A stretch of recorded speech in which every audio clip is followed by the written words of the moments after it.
चंचल यादव जी, मसला वही कि बहराइच में एक रुख, संभल में दूसरा रुख, है ना। और जिन लोगों ने पुलिस पर पत्थर चलाए, उनके विजुअल है, ठीक, उन लोगों की स्पष्ट रूप से निंदा ये अभी तक नहीं, बाकी सारी बातें मैंने सुनी, लेकिन जिन्होंने पत्थर चलाए उनकी बिना किसी किंतु परंतु के निंदा नहीं आई अभी तक। नहीं, ऐसा तो होना चाहिए। कोई पुलिस पर पत्थर फेंक रहा है, एक मिनट मैं बात कंप्लीट, आपको उत्तर देने के लिए बुलाया बाबू। पुलिस पर पत्थर फेंक रहा है तो उसकी निंदा नहीं होनी चाहिए। आज आपके इकबाल में, एक मिनट भाई, आज इकबाल महमूद 1 घंटा विधानसभा में बोले, उन्होंने पुलिस वालों, घायल पुलिस वालों के प्रति संवेदना का एक वाक्य नहीं कहा, पत्थर चलाने वालों की निंदा में एक शब्द नहीं कहा। 1 घंटा सदन में बोले हैं इकबाल महमूद। चंचल यादव, बड़ा दुर्भाग्य है। मैं देख रहा हूं कि आजकल हमारे राजनीतिक विश्लेषक लोग किस तरीके की भाषा का प्रयोग करते हैं। मैं एक बात पूछना चाहता हूं बड़ी ईमानदारी से। आपको याद होगा बहराइच में कुछ दिन पहले दंगे हुए थे और खुद भारतीय जनता पार्टी के विधायक ने 9 भाजपाई दंगाइयों के खिलाफ मुकदमा लिखाया। आप बताओ, क्या वो लोग जेल गए? क्या मुख्यमंत्री का लॉ एंड ऑर्डर है? क्या कार्रवाई हुई? दूसरा एग्जाम्पल बताता हूं अमिताभ जी आपको। हाथरस में नारायण साई हरि के बाबा के जो है प्रवचन के दौरान भगदड़ होती है, 123 लोग मारे जाते हैं और बाबा का नाम एफआईआर में दर्ज तक नहीं होता है। और अभी देखा होगा आपने, अल्लू अर्जुन के खिलाफ एक भगदड़ में एक घटना हो गई थी, उसको तत्काल उसके एफआईआर होती है, दर्ज होती है, जेल जाना पड़ता है, 1 दिन बाद छूटते हैं वो। लेकिन यहां उत्तर प्रदेश में बाबा को बचाएगा। बाबा केवल धर्म देख करके काम करेगा। बाबा के पास जो है लॉ एंड ऑर्डर और सबको समानता की बात होती है, उसके अंदर कोई चीज नहीं है। अगर हम बात करें, मुख्यमंत्री से पूछा जाए, ये बताओ 9 भाजपाई दंगाइयों के खिलाफ, मनीष अग्रवाल बताना आप, 9 भाजपाई दंगाइयों के खिलाफ बहराइच में जो खुद विधायक ने एफआईआर कराई, क्या वो जेल गए?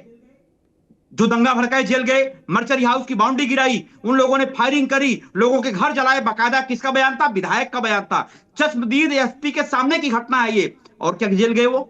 और आप बात करो लॉ एंड ऑर्डर की उत्तर प्रदेश में, आप क्या बात करोगे? मैंने सवाल किया, ये उत्तर प्रदेश के अंदर आज हम बात करें तो दोहरा चेहरा है। मुख्यमंत्री जी बताए ना कि संभल में जो हिंसा हुई कैसे हुई, क्यों हुई, कहां गया आपका एलआईयू, कहां लोग जो पत्थरबाजी कर रहे थे, तो वो जो है पत्थर कहां से आए, कैसे आए, ये कौन जानकारी करेगा? और आप हर मस्जिद के नीचे मंदिर ढूंढ रहे हो। अमिताभ जी, मेरे गांव के बगल में एक गांव पड़ता है मोलनापुर, वहां पे जब मुसलमान चले गए वहां से, आज भी मस्जिद खंडर हो गई। अब अगर 100 साल बाद कोई आएगा कि भैया कहेगा यहाँ पे मुसलमानों को भगा दिया गया या उजाड़ दिया गया, ये मस्जिद मिल रही है, उसको खोदने का काम करोगे? अरे अमिताभ सर, आप इतने बड़े पत्रकार हो देश के, और आप इतने, कभी मैं सोचता हूं कि आप लोग जो है कितने लेवल पे जाके आप लोग बात करते हो। एक बार आपकी हिम्मत है पूछने की, क्या बताओ ऋचा जी, 9 भाजपाई दंगाइयों के खिलाफ मुकदमा हुआ, जेल क्यों नहीं गए? क्या बात करोगे आप पूछो, वो बाबा जेल में क्यों नहीं गया जो नारायण साई हरि था, जो 123 लोग मारे गए? एक मिनट रुक जाओ, मुझे पता है। ठीक है, अभी रुकिए, अब रुकना होगा चंचल, अब रुकना होगा, आगे बात, अब रुकना होगा, मीडिया में अब रुकना होगा। सवाल ये है कि अब रुक, अरे सवाल ना बताओ बाबू, अब रुक जाओ जी ने कहा कि अरे रुक जाओ, अब इनकी आवाज रोक दीजिए। चंचल यादव पिछले कुछ समय पहले हमारे पास आए थे इस शो में, तब भी इन्होंने ये बहराइच का विषय उठाया था, विधायक वाला, मैंने इनको तथ्य बताए थे। खैर, अब वो फिर उठा रहे, उनकी मर्जी, वो रिचार्ज जाने। लेकिन मैं एक बात पूछ, चंचल, ये मेरे लगा कमेंट्री नहीं, मेरे शो में कमेंट्री नहीं, रुकना होगा। लेकिन एक बात है, बहराइच में किसी ने किसी के खिलाफ एफआईआर लिखाई तो इसलिए संभल में पत्थर फेंकने वालों के खिलाफ मुंह में दही जम जाएगा? अजब तमाशा है। मैंने प्रश्न पूछा, संभल में पत्थर फेंकने वाले कौन थे, उनकी निंदा क्यों नहीं? बोले बहराइच में क्या हुआ था, बहराइच में रामगोपाल मारा गया था, एक घर से गोली चली थी। और जो सवाल चंचल यादव जानना चाह रहे थे कि बताया जाए, मुख्यमंत्री ने चंचल यादव के सामने तो नहीं बताया, लेकिन समाजवादी पार्टी के सर्वोच्च नेतृत्व जो विधानसभा में उपलब्ध है, उसके सामने उन्होंने बता दिया। चंचल, ऐसे कुछ नहीं सीख पाओगे, है ना।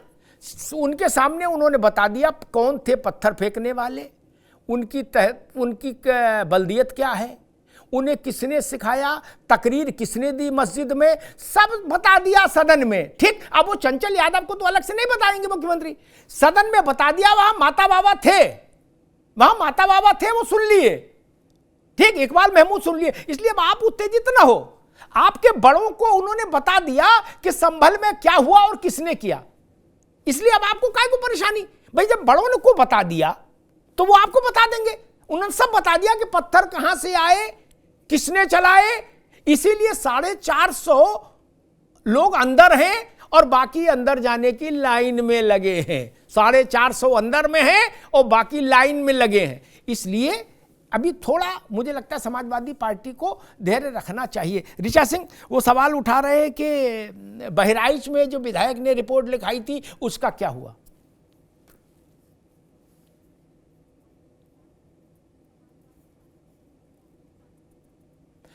अनम्यूट करिए ऋचा सिंह जी। पार्टी और कांग्रेस पार्टी, मेरी आवाज आ रही है? आ रही है कि मुस्लिम तुष्टीकरण की राजनीति करती है तो पूरे देश को पता था, लेकिन आज ये किस तरीके से हिंदू विरोधी और सनातन विरोधी भी हो चुके हैं, आज सदन में ये स्पष्ट हो गया। क्योंकि सदन में ये कभी भी ना तो संदेश खाली की चर्चा करते हैं, ना बांग्लादेश की चर्चा करना चाहती है, और संभल के भी जो आरोपी हैं उनके पक्ष में खड़े होकर उनका नाम लेते नजर आए। लेकिन 1947 से लेकर आज तक जो 209 हिंदू मारे गए, जिनकी जलाकर हत्या कर दी गई, जिनको पलायन के लिए मजबूर कर दिया गया, उनके ऊपर इन्होंने एक घड़ियाली आंसू भी बहाने का काम नहीं किया। अभी समाजवादी पार्टी के प्रवक्ता बहुत सारी बातों को उठा रहे थे। मैं उनसे कहना चाहती हूँ कि अगर इन्होंने सदन की कार्रवाई अच्छी अगर देखी होती तो इनको बहुत सारे सवालों का उत्तर मिल गया होता, लेकिन क्योंकि लोग सदन की कार्रवाई देखते नहीं है, सीधे टीवी में चले आते हैं, उसकी चर्चा ये नहीं देखते हैं। लेकिन इनको एक बात स्पष्ट कर दूं, बहराइच के राम गोपाल गुप्ता जो कि अपने जुलूस में निकले थे, जिसकी वहां पे उपद्रवियों ने, जिहादियों ने पत्थर और गोली मारकर हत्या कर दी, उस पर आप लोगों ने आज तक शोक संवेदना नहीं व्यक्त की। संभल में किस तरीके से 19 तारीख को शांतिपूर्ण सर्वे हो गया था, लेकिन 22 तारीख को जुमे की नमाज के दिन समाजवादी पार्टी के नेता जवाब तो जब ये पूछता हूँ, जब भाजपा दंगाइयों के खिलाफ बहराइच में दंगा भड़काया आप लोगों ने, जो लोगों ने दंगा भड़काया, जिनके ऊपर आरोप लगाया बीजेपी के विधायक ने, क्या वो जेल में है? कहाँ गया आपका ऑर्डर? क्यों आप जाति पाति देख करके अन्याय करते हो? आप क्यों नहीं बताते हो जेल में उनको नहीं जाना चाहिए था? उनके खाते में बुलडोजर क्यों नहीं गया आपका? केवल झांसेबाजी जुमलेबाजी वाली बात करते हो आप लोग, झूठ बोलने के चले बैठते हो आप लोग।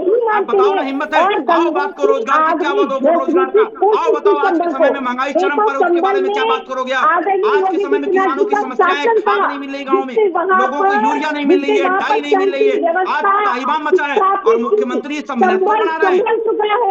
बीजेपी धर्म के आड़ में बचना चाहती है। उत्तर प्रदेश का पीडीए के लोग धर्म के आड़ में नहीं छुपने वाले हैं और आपको करारा जवाब देंगे। ऋचा जी, इस बात के लिए जान लो आप, उत्तर प्रदेश है, यहाँ पर लोग रोजगार की बात कर रहे हैं, अपने अधिकार की बात कर रहे हैं। जिन लोगों ने हजारों साल तक पीडीए के खिलाफ अत्याचार अनाचार किया है, उसका भी हिसाब उत्तर प्रदेश के लोग करने का काम करेंगे। ये गलतफहमी मत रहना, वो लोग वो भी हिसाब करेंगे जिन लोगों ने सदियों तक अत्याचार किया, अनाचार किया है। मैंने पूछा ना, बताओ ना, 122-23 लोग मारे गए हाथरस में, बाबा गिरफ्तार क्यों नहीं हुआ? उनके नाम से FIR क्यों नहीं हुई? क्या दोहरा चरित्र नहीं है बीजेपी का? आयोग की रिपोर्ट आने तक का इंतजार नहीं करते और जो आपके सांसद, अरे क्या रिपोर्ट आएगी आपकी? बाबा का नाम FIR तक नहीं है, FIR में नाम तक नहीं है, क्या बात करोगे आप? कबर फायर देते नजर आते हैं। सुनो, मैं बीजेपी के प्रवक्ताओं को जानता हूँ, एक भी प्रवक्ता हिंदू मुसलमान शमशान रंजान आजाद कब्रिस्तान के अलावा बात नहीं कर पाता है, हमेशा बांटने की बात करता है। ऋचा जी, दोनों मित्रों को रोकूंगा, दोनों को रोकूंगा। रुक जाओ, दोनों लोग रुक जाओ, थोड़ा थोड़ा आराम करो, विश्राम करो, फिर दोबारा से एनर्जी जुटा। विवेक जी भी रुक जाइए। जब ये दोनों की आवाज रोक दीजिए, अभी लगातार बोलने नहीं, सुनना भी है। जब वो बाबा के यहाँ भगदड़ मची थी हाथरस में, तो मैंने समाजवादी पार्टी के नेताओं से पूछा कि आप ये मांग क्यों नहीं करते कि बाबा ग्रकी को FIR में लाया जाए और गिरफ्तारी हो। मैं नाम नहीं लूंगा, समाजवादी पार्टी के 4 बड़े नेताओं में से एक बड़े नेता ने कहा था, हम क्यों करें? अरे आयोजन में कोई बाबा ने कराया, बाबा ने भगदड़ मचवाई, ये जिम्मेदारी जिनकी है वो उनको गिरफ्तार करेगी सरकार क्या?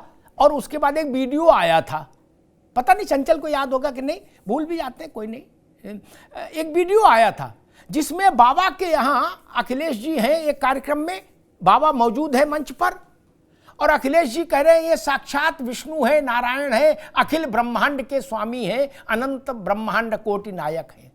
क्या ये सच है? अब विवेक जी आप भी हाथ उठा रहे थे, राहुल जी ने एक अंगूठे की बात की है क्या? हालांकि वो थोड़ा गड़बड़ा गया, वो बोले 6-7 साल का युवा, तो फिर बाल आयोग नोटिस दे देता कि 6-7 साल में अगर युवा हो जाता है तो फिर बच्चा कब होगा। खैर वो विषय नहीं ले रहा हूं। उन्होंने एक अंगूठे, रुक जाओ भाई, एक अंगूठे का सवाल उठाया, मैं सवाल तो सुन लो, आप इतनी जल्दी में क्यों? मैं समझना चाह रहा हूं 3,500 सिख मारा गया, क्या गर्दन चली गई, आग में टायर में बांध के आग लगा दी गई। वो पार्टी, उस पार्टी के नेता अंगूठे की याद दिला रहे हैं। इसी देश में 3,500 से ज्यादा सिख मार दिए गए विवेक जी। जी और आप एक अंगूठे को लेके आ गए, बोले एक अंगूठे का फैसला होगा आज, बोले 3,500 लोग मार दिए गए, बोले वो उसमें कोई दिक्कत नहीं, डोंट वरी, लेकिन एक अंगूठे पर बहस होगी। देखिए, हमारे यहाँ सनातन धर्म में लिखा हुआ है कि पहले बीते की बात बाद में हो, पहले जो आज है उसकी बात पहले करी जाए। ये हमारे यहाँ ऋषियों मुनियों ने तमाम ग्रंथों में सनातन धर्म में कहा गया। तो राहुल जी ने जो बात करी वो वर्तमान परिप्रेक्ष्य में करी। ये बीती बात के लिए तो भी बहुत समय पड़ा राजनीति करने के लिए, जो काल गुजर गया। लेकिन अमिताभ जी, एक बात तो बिल्कुल तय है, इससे आप इनकार नहीं कर सकते हैं। देखिए, जो तत्परता योगी आदित्यनाथ जी दिखा रहे हैं संभल को लेके, हालांकि उनसे संभल नहीं रहा, संभल है, इसीलिए आज नोटिस जाना पड़ा विपक्ष को, वो अलग बात है। लेकिन आज 2700 की बात हो या 27,000 की बात हो, इस देश में संविधान और कानून से देश चलेगा। अगर किसी ने किया है कानून का उल्लंघन, कानून के खिलाफ गया है, तो कार्रवाई होगी। लेकिन आपके ऊपर ये तो देखिए, ये जो इससे आप बच नहीं सकते हैं कि 184 हिंदुओं के दोषी हत्या के आप हैं, भाजपा है। अच्छा। इन्होंने 79 तक की सरकार में रहे और उसके बाद इन्होंने कार्रवाई नहीं करी। इस हत्या से बच नहीं सकते हैं। ये दोष इनके ऊपर 184 हिंदुओं को जो जलाया गया, उसका दोष जनता पार्टी के ऊपर है, जिसमें जनसंघ भी शामिल थी। इससे ये झुटला नहीं सकते। इसको देखिए, 78 में ये वाकया हुआ और 79 फरवरी तक सरकार जनता पार्टी की रही, जिसमें कि जनसंघ नाम की पार्टी शामिल थी। तो ठीक है विवेक जी, आगे बात, विवेक जी आगे, अब रुकना होगा। ठीक है, आगे बात, आगे यहाँ भी दिखाई होती है। अगर ये ठीक है, अब रुकना होगा। थे जनसंघ के रूप में, लेकिन तब क्यों दिखाई इन्होंने? भाई लेके बात कर रहे हैं। अरे रुक जाओ भैया, अब आगे बात समझ गए।